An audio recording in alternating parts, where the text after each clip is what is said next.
ဒီလူကတော့သူ့ရဲ့နယ်လေးကိုမှုတ်လိုက်ုံနဲ့တင်ရွမ်တန်းပေါင်းများစွာတန်ကြီးရှိတဲ့ကနန်းကြီးတွေကလေပေါ်တက်ဖို့တန်းစီရောက်လာခဲ့ကြတာပါဒါပေမဲ့ကမ်းပေါ်ရောက်တာနဲ့သူ့ရဲ့စီးပွားဖက်တွေကသူ့ကိုရွမ်1000နဲ့ပေးပြီးမောင်းထုတ်ခဲ့ကြတယ်ဒီမှာရွမ်1000ဒါကိုနဲ့အတွက်အလုပ်ထွက်ကြေးလိုပဲမလိုက်ပါပိုက်ဆံယူပြီးဒီလေပေါ်ကနေအခုချက်ချင်းထွက်သွားတော့ငါလက်ထဲကစာအိတ်ပေါ်ကိုအေးခဲနေတဲ့ပင်လယ်ရေဆက်တွေကျလာတာကိုစိုက်ကြည့်ရင်ဘာမှပြန်မပြောဘဲချန်ရရဲ့အနောက်မှာရက်နေတဲ့စိုးဟိုင်ချန်းကိုလမ်းကြည့်လိုက်တယ်ဟိုင်ချန်းငါတို့သဘောတူထားတာပါလေမိမိသားစုကဒီလေနဲ့ပစ္စည်းကိရိယာတွေအတွက်စိုက်ထုတ်ပေးတာမှန်ပေမဲ့ငါကအထူးပြုလုပ်ထားတဲ့အစားဆက်နည်းနဲ့ပင်လယ်ရေစီးကြောင်းကိုကြည့်ပြီးကနန်းစုံတဲ့နေရာရှာပေးခဲ့တာလေလွန်ခဲ့တဲ့3နှစ်အတွင်းနာမင်းကိုရွမ်6တန်းကနေ9တန်းမကမြအောင်လုပ်ပေးခဲ့တာအခုမှဒီရွမ်1000ကဘာသဘောလဲကျုံဖုံအလွန်လောဘမကြီးစမ်းပါနဲ့နေ့တိုင်းပလတ်စတစ်ဘူးစုပ်ကြီးကင်ပြီးဟိုပုတ်ဒီပုံငါးတွေပေါ်အနက်ရောင်အရေတွေတွားစမ်းနေတာလေငါတို့ကနင့်ကိုတစ်လရွမ်8000ပေးထားတာဒါဒီစိတ်ကမ်းမှာအမြင့်ဆုံးလစာပဲနင်ကကိုအစုရှယ်ယာရှင်လို့ထင်နေတာလားအနက်ရောင်အကြီးစုပ်ဟုတ်လားချန်ရငါရဲ့အစားဆက်နီးမပါရင်မင်းရဲ့ရုံးတန်းပေါင်းများစွာတန်းတဲ့ကနန်းဖန်းလေးကပင်လယ်ကွေ့တစ်ခုလုံးပတ်မောင်းရင်အောင်ကြောက်ခဲတွေရဲ့ပိုက်ထဲပါလာမှာဒီနေရာကဖရင်ကနန်းတွေကဘလောက်ပါလဲငါးစာစားဖို့ဘလောက်ခက်လဲမင်းသိဆုံးပါအိုးတော့ပါတော့ကျုံဖုံရဲ့နင်းကကိုပင်လယ်နဲ့ဖျားလို့ထင်နေတာလားဒါကတင်နေတဲ့ငါးတွေကင်းမွန်တွေနဲ့အမိုင်နိုအက်ဆစ်နင်းတွေကိုနှက်ထားတာမဟုတ်ဘူးလားတိုက်ကွာကနင်းနောက်ကို3နှစ်လုံးအလာကားလိုက်နေခဲ့တယ်လို့ထင်လို့လား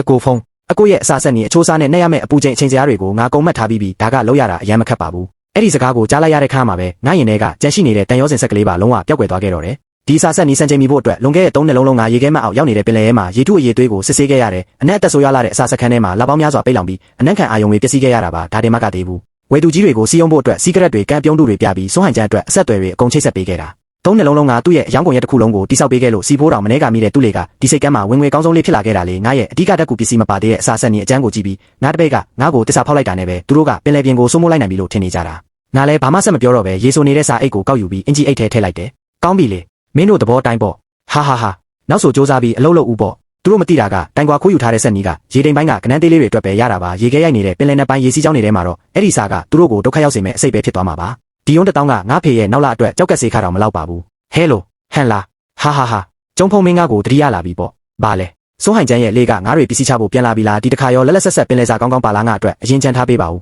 ဟဲငါစိုးဟိုင်ကျန်းရဲ့လေမှာအလုံးမလုံးတော့ဘူးငါဘာသာငါလေထွက်ပြီးပွဲကြီးတပွဲဖန်တီးမလို့ဖုံမင်းယူနေတာလားမြောက်ဖက်ကရေတာတောင်အလုံးမလုံးတော့တဲ့တင်မင်းစုံကိုပြောတာတော့မဟုတ်ပါဘူးနော်အဲ့ဒီပင်လယ်ပြင်အောက်မှာကြောက်ဆောင်နေကြီးပဲလူတွေကအဲ့ဒီနေရာကိုလက်မြောက်လိုက်ရတဲ့တင်ချိုင်းကုန်းလို့တောင်ခေါ်ကြတာငါသွားမှာအဲ့ဒီနေရာပဲဟန်ပိုက်ဆံရှိတဲ့သူတွေမှာပင်လယ်စာတွေအများကြီးရှိပေမဲ့အကောင်းဆုံးပစ္စည်းတော့မရှိကြဘူးလေအဲ့ဒီနေရာမှာကွန်ပျူတာ9နှစ်8နှစ်လောက်ရှိပြီးဖရင်ကနန်းတွေကဘလောက်တောင်ကြီးနေပြီလဲဆိုတာဘယ်သူမှမသိနိုင်ဘူးဖုံးရဲ့စိုးဟိုင်ကျန်းနဲ့ဟိုမိမမင်းကိုမတရားလုပ်ခဲ့တာငါသိပါတယ်ဒါပေမဲ့ဟန်ငါစကားကိုနားထောင်ပါဦးလွန်ခဲ့တဲ့နှစ်တွေကမင်းရဲ့ကုန်ကားတွေကိုလူမိုက်တွေပိတ်ထားတော့ကငါမိုးတက်မုံတိုင်းနဲ့ကစီးလေးနဲ့တွားပြီးကူညီပေးခဲ့ဘူးတယ်မလားမဟုတ်ရင်မင်းရဲ့ရေခဲရိုက်ကုန်တိတ်တာစီးပွားရေးတစ်ခုလုံးပြိုပြက်သွားမှာအဲ့ဒီအကြောင်းလားကောင်းပြီလေမင်းစကားကြားပြီးပြီဆိုတော့ငါပိုင်နာတွေအကုန်ရောင်းပြီးမင်းကိုကူညီမယ်မင်းပိုက်ဆံဘယ်လောက်လိုချင်လို့လဲငါမှလေကောင်းတော့မဟုတ်လေကြီးမလိုပါဘူးစိတ်ကန်းစုံမှာပြုပြင်ရေးစက်ရုံကပိတ်သိမ်းထားတဲ့ဟောင်းစက်လေးတစ်စီးရှိတယ်မလားအဲ့ဒီလေကဟောင်းနေပေမဲ့ယောရှာစတီနဲ့လှုပ်ထားတာဆိုတော့ရေခဲတံကိုခံနိုင်တဲ့ငါ့ကိုရုံ3သိန်းလောက်ငါပါမနှက်ဖြန်ရောက်ပြင်ဆင်လိုက်ရင်ရပြီပြဿနာမရှိဘူးနာရီဝက်အတွင်းပိုက်ဆံရောက်လာလိမ့်မယ်မင်းပစ္စည်းရတာနဲ့ဒီစိတ်ကန်းကဝယ်သူကြီးတွေကို3ရက်အတွင်းတန်းစီဝယ်ရအောင်ငါစီစဉ်ပေးမယ်တဘောတူပြီဖုံးချလိုက်ပြီးနောက်ငါအင်ဂျီကော်လန်ကိုပြင်ဝစ်ပြီးစိတ်ကန်းစုံကတင်မောတင်ချိုင်းစီကိုဥတီလိုက်တယ်လေကပိုပြင်းလာပြီးမိုးကောင်းကင်ကနေနင်းဆက်လေးတွေကျဆင်းလာခဲ့တယ်ဒီရေခဲနေတဲ့ပင်လယ်ပြင်ကြီးဟာလေဟောင်းကြီးတစ်စီးရောက်လာတာနဲ့အမျှလောက်ခတ်သွားတော့မယ်ဆိုတာငါသိနေခဲ့ပါတယ်